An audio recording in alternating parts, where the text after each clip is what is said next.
Sa gitna ng masukal na gubat ng Albania, may isang binata na nagngangalang Florante, isang general ng Albania. Siya ay nakatali sa puno ng higera. Ang binata ay puno ng dalamhati. Di kaluluan, may isang moro na nagngangalang Aladin. Katulad ni Florante, ito ay may dala ding problema. Inagaw ng kanyang malupit na ama na si Sultan Aliadab ang kanyang minamahal na si Flerida. O tadhanay kay lupit mo, ama ko pa mismo ang aking kaayaw sa aking minamahal. Iraw kong Flerida. May ganting langit, bakit mo ba hinayaan malinlang ni Conde Adolfo ang mahal na haring langit sa iyo? At papatayin ang aking ama. Kabangisan, ang puso ni Laura ay hindi mapapasayo. Paalam, aking mahal.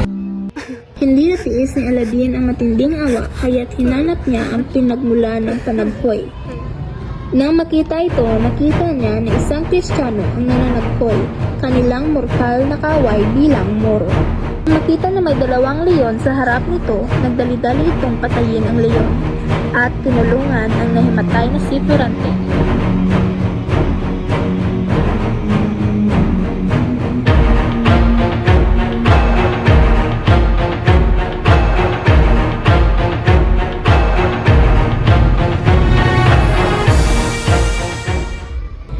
Magdamag na hindi natulog sa Aladin upang bantayan si Florante sa mga mababangis na hayop. Kinabukasan, nagsimula ng manumbalik ang lakas ni Florante. Huwag ka mag-alala, hindi ako kalaban. Ako'y natutuwangin kay gumaling.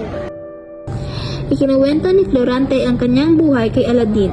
Isinalaysay niya na isa siyang anak ng prinsesa at isang maharlikang tagapagpayo. Lumaki siya ng masaya at puno ng pagmamahal mula sa kanyang mga magulang.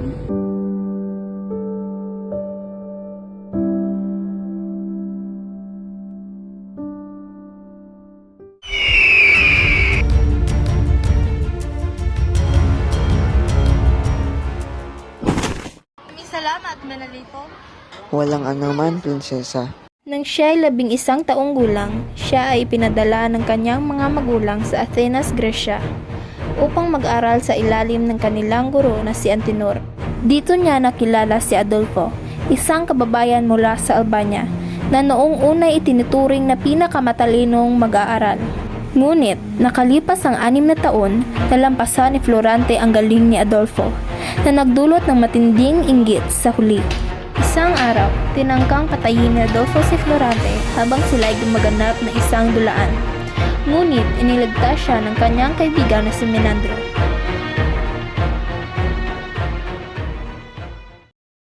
Makalipas ang 1 taon, natanggap ni Florante ang liham na nagsasaad ng pagkamatay ng kanyang inang si Prinsesa Floresca. Kaya't bumalik siya ng Albania kasama si Menandro. Ako'y babalik sa aking pinanggalingan, maestro. Mag-ingat ka kay Adolfo. Kasi nagtitiyak ako, magaganti ito. Nakakasama mo si Minandro. Sige, payagan mo, maestro.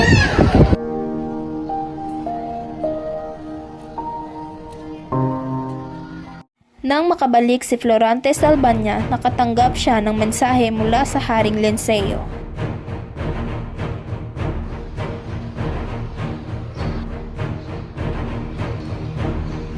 Isang karala na magkita po kayo, mahal na hari. Nais kong ikaw ang maging pinayaan ng isang upo na siyang matatanggol sa karean ng Albania laban sa mga kaway nito. Isang karangalan po, ito ay aking tinatanggap. Aalis na po ako.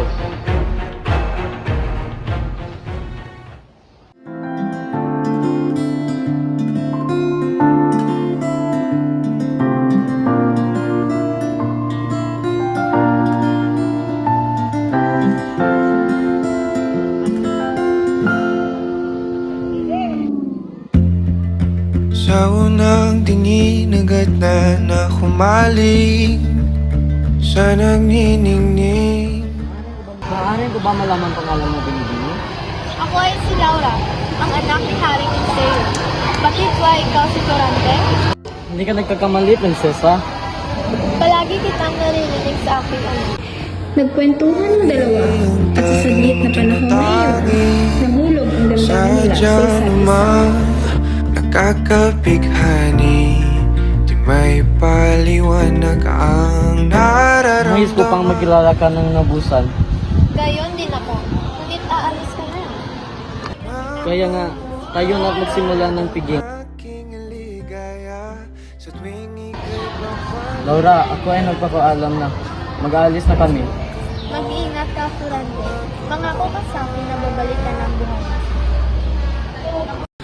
Nagtagumpay ang hukbo ni Florante laban sa mga Persiano.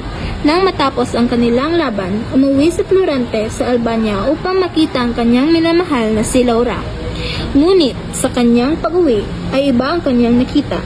Nalaman niya ang bandila ng Persia ay nakatayo sa kanyang bayan. Laura, tanggapin mo ang aking alo na papakasalin ako. Ibigay ko sa iyo lahat ng iyong gusto. Sabihin mo lang. Hindi ako mapapasayo.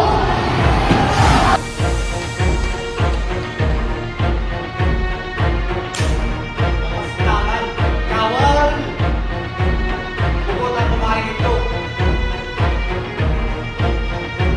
Napatumba ni Florante si Mir at nailigtas sina Duke Burseo, Haring Minseo, Adolfo at Laura sa bingit ng kamatayan sa kamay ni Mir.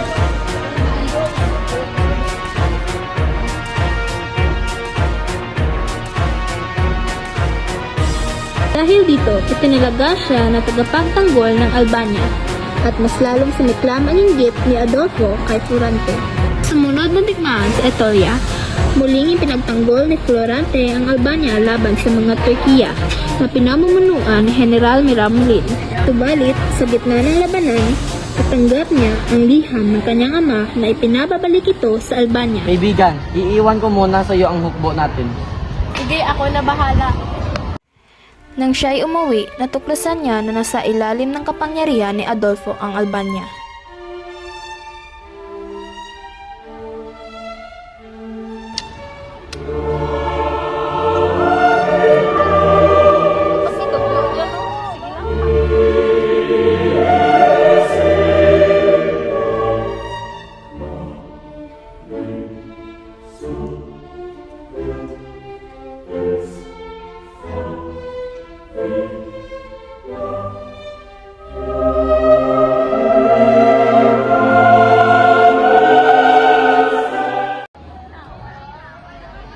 At yun ang nangyari kung bakit nandito ako. At ako naman ang nagkukwento sa ating pinagdaanan. Ako nga pala si Aladdin, anak ni Sultan Aladdin. Papakasalan mo ako. Ayoko, badil mo naman nakasintahan sa iyong anak. Kung hindi mo ako papakasalan, papatayin ko si Aladdin. Papakasalan kita, basta wag mo sasaktan si Aladdin.